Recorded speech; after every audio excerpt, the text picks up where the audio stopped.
नमस्कार स्टूडेंट्स। हमारा जो टॉपिक चल रहा है वो पर्सनालिटी से संबंधित चल रहा है, व्यक्तित्व का मापन। और आज हम जो पढ़ने वाले हैं इसकी व्यक्तित्व मापन की विधियाँ।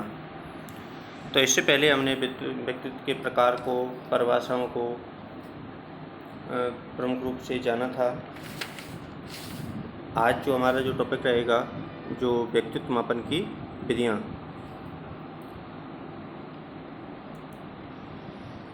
देखिए, अगर व्यक्तित्व मापन की विधियों को अगर हम विस्तार से जानें तो इनको मुख्य रूप से 3 भागों में बांटा गया है: व्यक्तित्व सूचियाँ, अप्रक्षेपी विधियाँ और तीसरे प्रकार की है प्रक्षेपी विधियाँ। तो तीनों को मैंने एक डायग्राम में सेट किया है और अलग अलग भागों में इनको पढ़ेंगे। तो सबसे पहले हम व्यक्तित्व सूचियों के बारे में अध्ययन करेंगे। व्यक्तित्व सूचियाँ क्या होती हैं? तो इसमें क्या है कि हम कोई भी अगर किसी की पर्सनैलिटी का अध्ययन कर रहे हैं तो इसमें हम किसी भी एक व्यक्ति की उसकी संवेगों को, उसकी रुचि को, उसकी पर्सनैलिटी के बारे में जानते हैं और उसके प्रमुख रूप से शील गुणों का अध्ययन करते हैं। और सबसे ज़्यादा जो शील गुणों का अध्ययन किया है वो कैटल ने किया है। अर्थात व्यक्तित्व सूचियों में जो निर्माण किया है और शील गुणों का निर्माण किया है वो कैटल के द्वारा किया गया था। तो इसमें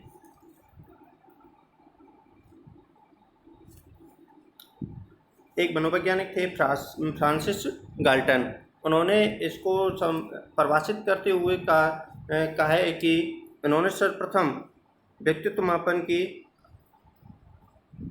1880 में हेतु सर्वप्रथम प्रश्नावली विधि का प्रयोग किया और आज व्यक्तित्व मापन के क्षेत्र में इनका प्रमुख व्यापकता के साथ इसका उपयोग किया जाता है। प्रश्नावली विधि के आधार पर ही सैकड़ों व्यक्तित्व सूचियों का आज के समय में निर्माण भी हो रहा है और उनके निर्माण में प्रश्नावली विधि अधिक महत्वपूर्ण सिद्ध होती है। अगर वास्तविक इनकी प्रश्नावली के जन्म की बात करें तो सन 1918 में हुआ, जबकि वुडवर्थ ने सैनिकों की संवेगात्मक अस्थिरता ज्ञात करने के लिए व्यक्तित्व प्रदत्त सूची की रचना की थी। देखिए, वास्तविक रूप से अगर इसको हम जानें तो इसका प्रश्नावली अर्थात व्यक्तित्व को मापने की जो सूची बनाई गई थी वो 1918 में बनाई गई थी, लेकिन सर्वप्रथम अगर बात करें तो 1880 ईस्वी में फ्रांसिस गाल्टन के द्वारा इसका सर्वप्रथम प्रयोग किया गया था।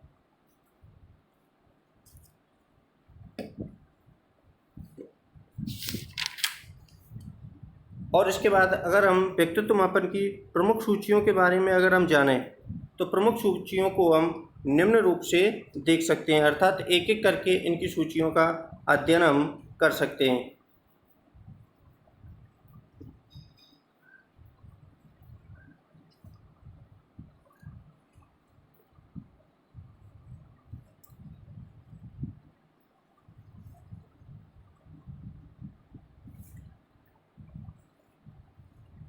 देखिए, व्यक्तित्व सूचियाँ।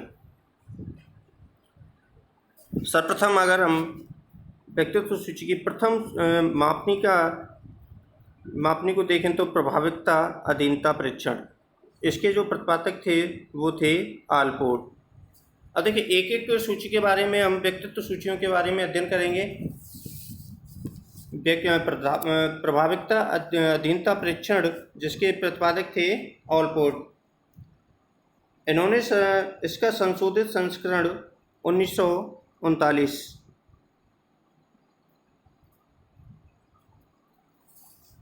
में प्रकाशित किया, जिसके प्रमुख रूप से 2 प्रतिरूप थे। पहला तो पुरुषों वाले प्रतिरूप में 33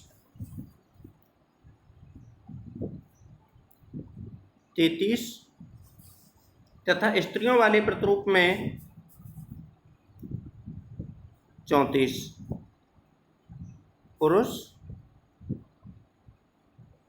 स्त्री।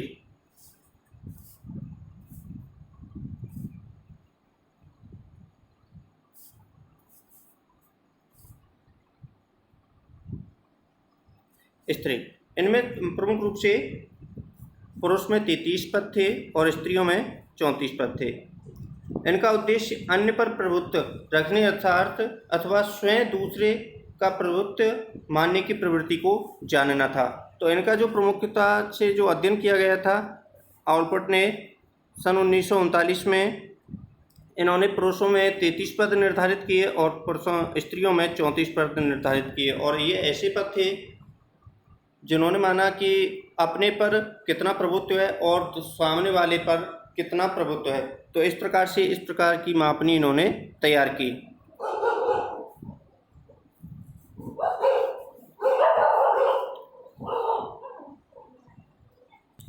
अब देखिए दूसरे प्रकार की जो मापनी थी, दूसरे प्रकार की मापनी व्यक्तित्व सूची। दूसरे प्रकार की मापनी थी व्यक्तित्व सूची, जिनके प्रतिपादक थे वर्नेटर। इन्होंने अपनी जो प्रश्नावली में प्रमुख रूप से 125 क्वेश्चन तैयार किए और ये क्वेश्चन ऐसे थे जिनके आंसर हमें हाँ या ना में देने होते थे। और ये ऐसे प्रमुख रूप से इन्होंने 6 पदों पर बल दिया था। प्रमुख रूप से वर्नियर ने जो व्यक्तित्व मापनी की थी उनमें 6 पद थे। पहला था पक्षो मनोदौर्बल्य, दूसरा आत्मनिर्भर, इसके बाद अंतर्मुखी बहिर्मुखी, प्रवृत्ति, प्रभुत्व विनिमय, आत्मविश्वास एवं सामाजिकता का मापन ये करती है। इसके बाद जो तीसरी प्रकार की जो मापनी है वो है स्वभाव सर्वेक्षण और इसके प्रतिपादक हैं गिलफोर्ड ज़िमरमैन। कारक विश्लेषण पर आधारित गिलफोर्ड ज़िमरमैन स्वभाव सर्वेक्षण का प्रकाशन 1949 में किया गया था। इन्होंने 1949 इस मापनी में 10 कारक निहित थे। इस मापनी में 10 कारक निहित थे। सामान्य क्रिया, आत्मनियंत्रण, आत्मसुरक्षा, सामाजिकता, संवेगात्मक स्थिरता, उग्र रहित, मित्रता, विचारपूर्णता, व्यक्तित्व संबंध एवं पुरुषत्व। इस प्रकार के इसमें 10 इसमें कारक निहित किए गए थे।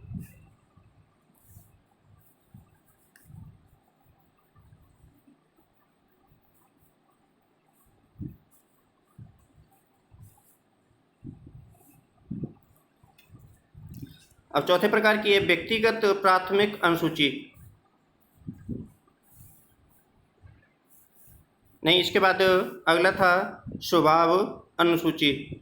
स्वभाव अनुसूची जिसके प्रतिपादक हैं थर्स्टन। कारक विश्लेषण विधि के आधार पर सन 1940 में थर्स्टन ने स्वभाव अनुसूची का निर्माण किया। उसने केवल उन्हीं पदों को सम्मिलित किया जो सामान्य व्यक्तित्व के व्यवहार से संबंधित थे। ऐसे पद जो असामान्य, समायोजन तथा मानसिक प्रवृत्तियों से संबंधित थे।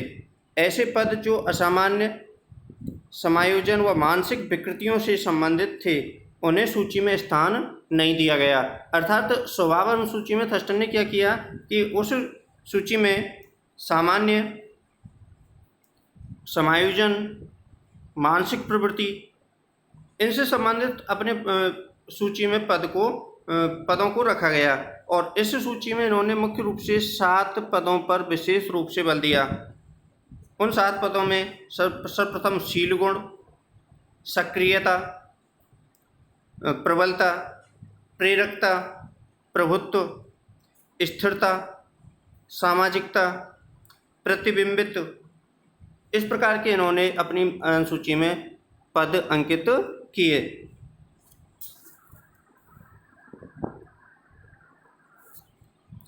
अब इसके बाद था व्यक्तिगत प्राथमिकता अनुसूची। व्यक्तिगत प्राथमिकता अनुसूची इसके जो प्रतिपादक हैं वो हैं एडवर्ड्स। सामान्यतः एडवर्ड्स की व्यक्तित्व अनुसूची उन व्यक्तित्व सूचियों में सर्वप्रथम है जिनमें व्यक्तित्व सिद्धांतों को महत्व दिया गया। इस अनुसूची की आधारशिला मरे का व्यक्तित्व सिद्धांत है, अर्थात मरे ने जो व्यक्तित्व सिद्धांत दिया था उसके आधारशिला के रूप में ही इन्होंने अपनी व्यक्तित्व मापनी तैयार की है। इसलिए एडवर्ड्स ने इसमें मरे की अभाव पद्धति को स्थान दिया है। अब छठवां है बेल अभियोजन सूची, जिसके प्रतिपादक हैं बेल अभियोजन सूची में मुख्य रूप से इसके दो प्रतिरूप हैं। मुख्य रूप से कितने प्रतिरूप हैं? दो। पहला है प्रौढ़ों के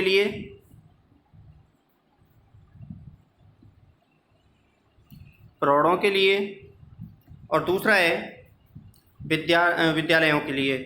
थर्स्टन के व्यक्तित्व सूची के 223 पद तथा 188 अन्य पदों के आधार पर इसकी रचना की गई है। इसमें कुल कितने पद हैं? 223 पद एवं 188 अन्य पदों के आधार पर इसकी रचना की गई है। इस सूची के अनुपयोगी पदों को निकालकर 140 पदों को इसमें सम्मिलित किया गया है। अर्थात प्रमुख रूप से जो फाइनल इसके पद निकाले गए हैं वो कितने हैं? 140, तथा इसको 4 भागों में विभाजित किया गया है। गृह सामंजस्य, दूसरा है स्वास्थ्य सामंजस्य, तीसरा है सामाजिक सामंजस्य और चौथा है संवेगात्मक सामंजस्य। और प्रत्येक पद में 35 पदों को जोड़ा गया है। अब इसके बाद आता है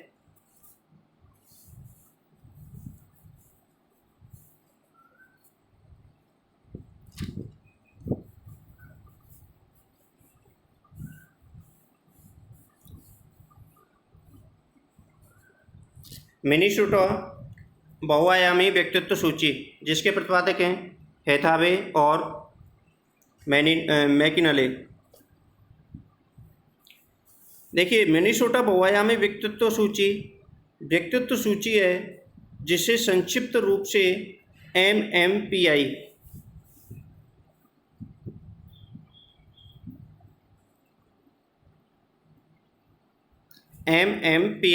के नाम से भी जाना जाता है। और यह प्रश्नावली सर्वप्रथम 1940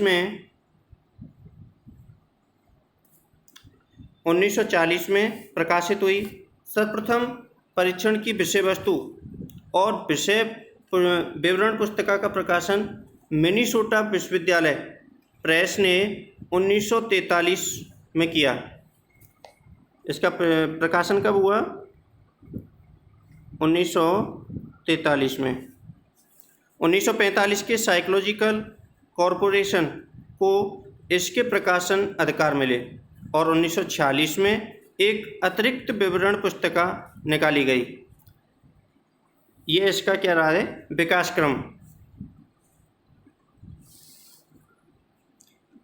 अब देखिए, इसमें मुख्य रूप से जो पदों की विवेचना की गई है, इसमें गत्यात्मक बाधाएं, लैंगिक, धार्मिक, राजनीतिक, सामाजिक मनोवृत्तियाँ, शैक्षिक, व्यावसायिक, पारिवारिक, वैवाहिक प्रश्न आदि प्रकार के इसमें सम्मिलित किए गए हैं। जैसे अगर उदाहरण के तौर पर इसे हम समझें, जैसे मैं शीघ्र नहीं थकता हूँ, मैं लैंगिक मामलों में चिंतित हूँ, अधिकांश लोग लाभ प्राप्त करने के लिए अनुचित साधनों का प्रयोग करते हैं बजाय हानि उठाने के।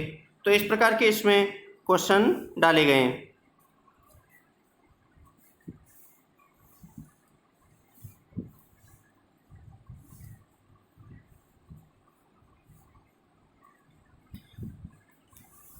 अब इसके बाद आता है कैटल 16 व्यक्तित्व कारक प्रश्नावली, जिसके प्रतिपादक हैं कैटल।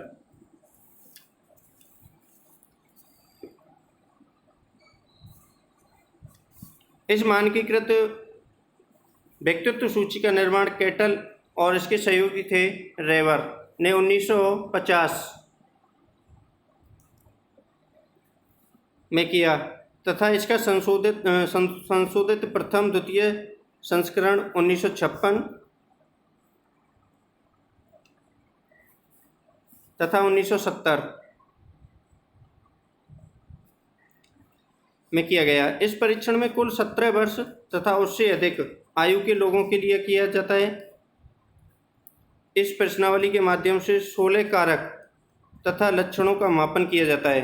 अब देखिए, इसमें प्रमुख रूप से 16 कारक इन्होंने बताए। कैटल ने प्रमुख रूप से कितने कारक बताए? 16। अब 16 अगर उन गुणों को अगर हम देखें,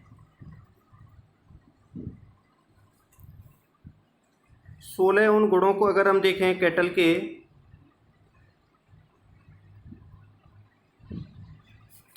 देखिए सबसे पहला जो गुण है जिसे नाम दिया है कारक का ए,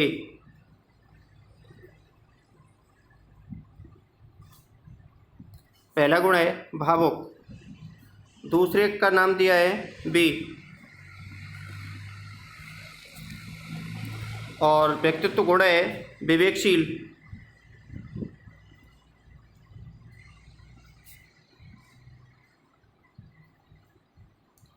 तीसरे का दिया है सी, जिसका नाम है स्वयं में सीमित।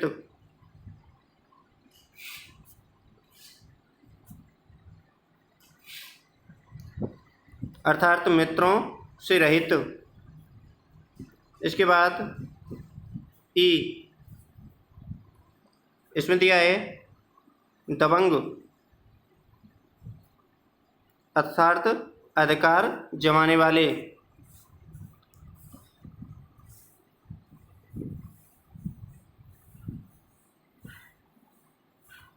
इसके बाद अगला जो दिया है एफ,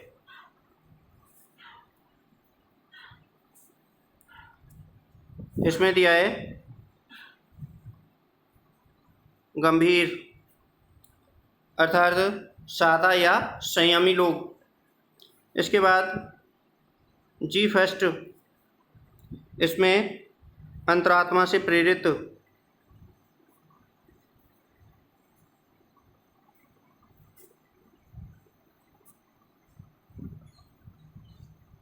अंतरात्मा से प्रेरित। इसके बाद एच,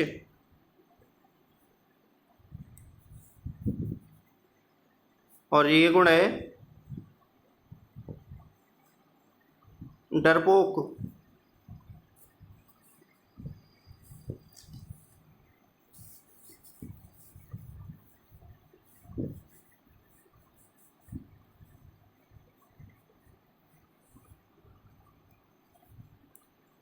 इसके बाद जी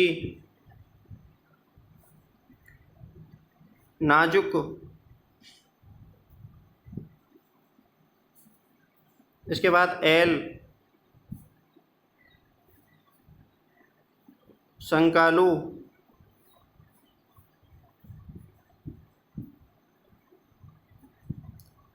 अर्थात हर चीज में शंका करने वाला। इसके बाद एम व्यवहारशील।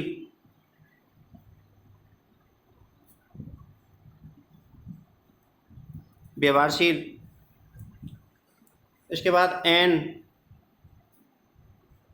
चालाक।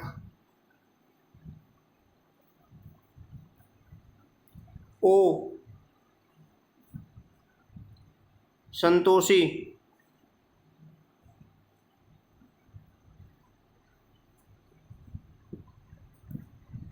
क्यू फर्स्ट। ये कारकों के नाम दिए हैं, ये जो मैं आपको बता रहा हूँ, और गुणों के आगे नाम बता रहा हूँ आपको। क्यू फर्स्ट रूढ़िवादी।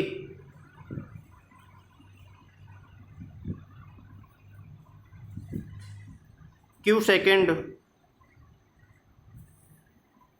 दूसरों पर निर्भर।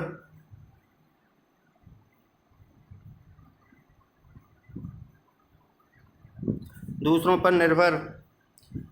Q third अनुशासनहीन।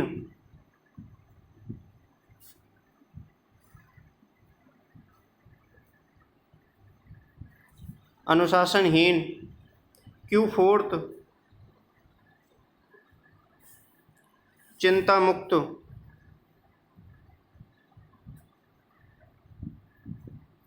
चिंता मुक्त। तो इस प्रकार के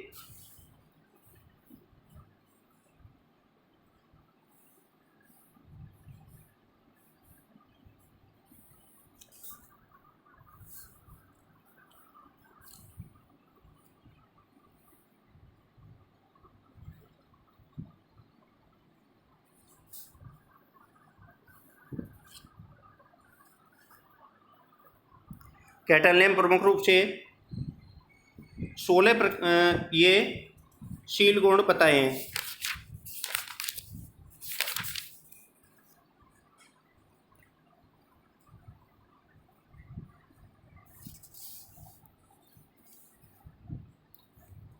और अपनी कैटल 16 व्यक्तित्व कारक प्रश्नावली इन्होंने तैयार की थी।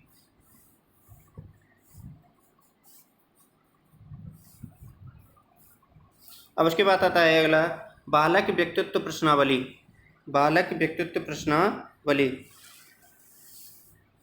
जिसके प्रतिपादक हैं पोर्टर एवं कैटल। इस प्रश्नावली का प्रयोग प्रारंभिक स्कूली छात्रों जो कि 8 से 12 वर्ष तक की आयु के निर्देशन के लिए किया जा सकता है। इसका मुख्य प्रयोग अनुसंधान के क्षेत्र में तथा बालकों की बाल अपराध प्रवृत्ति जैसे कक्षा में न रुकना, गंदी आदतों की उसे लत लगना तथा नेतृत्व की क्षमता के संबंध में भविष्यवाणी करने में किया जा सकता है। अब इसके बाद अगला जो व्यक्तित्व है, व्यक्तित्व सूची है मोड्सले व्यक्तित्व सूची जिसके प्रतिपादक हैं आइजिंग। यह सूची व्यक्तित्व को 2 आयामों में बांटती है, जैसे स्नायु दौर्बल्य तथा दूसरा अंतर्मुखी तथा बहिर्मुखी का मापन ये व्यक्तित्व सूची करती है।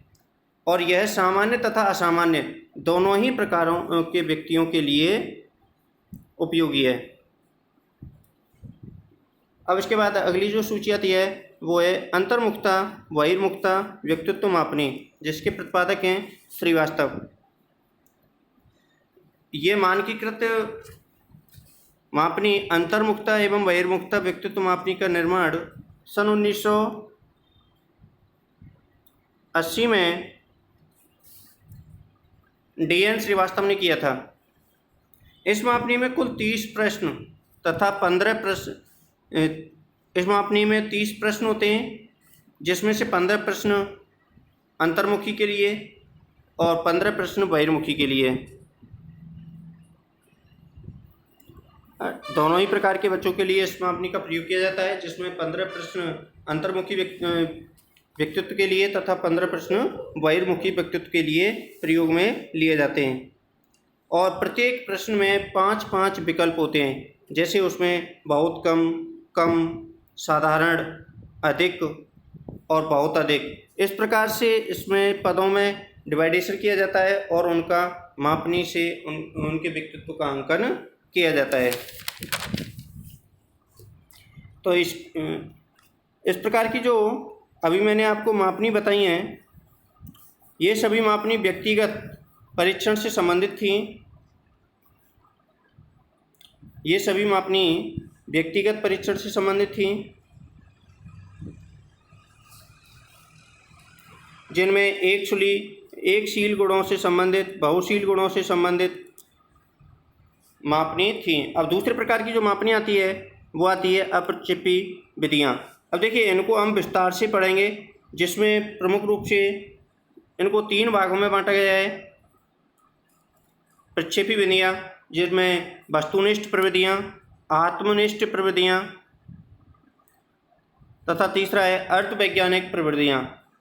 इनको हम विस्तार से अपने नेक्स्ट कालांश में पढ़ेंगे, जिसमें अगर वस्तुनिष्ठ प्रवृत्तियों में देखें तो जैसे संचय आलेख, एनकोडोटल, निर्धारण मापनी, समाजमिति, निष्पत्ति परीक्षण, जांच सूची, बैटरी परीक्षण, इनको विस्तार से हम अध्ययन इसका अपने नेक्स्ट कालांश में करेंगे। तब तक के लिए धन्यवाद।